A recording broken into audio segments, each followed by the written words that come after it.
This thing looks as if it might have been at home in Frankenstein's garden shed. Don't you think? Really weird looking gadget.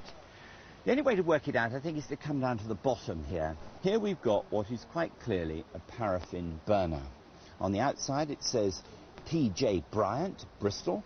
We've got a paraffin filling hole here, and intriguingly on the far side there's a kind of fuel gauge.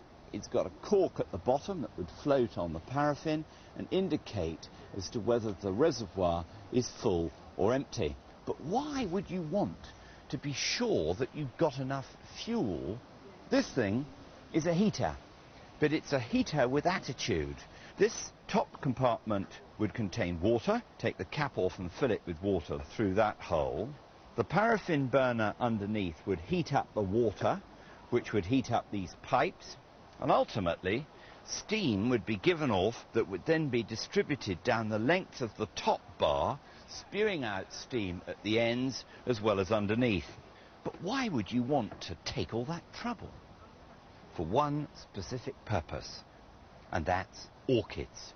Orchids were the most beloved of conservatory plants for the late Victorian. They were expensive, and if you propagated orchids, you could not afford not to give them a nice steamy atmosphere, and also you couldn't afford not to keep them warm in the winter. So this is a great piece of kit, isn't it? Frankly, whether you just want to raise tomatoes in your greenhouse or orchids in your conservatory, this thing has to be a bargain, because the man is asking £100 for it. £100, which is incredibly cheap.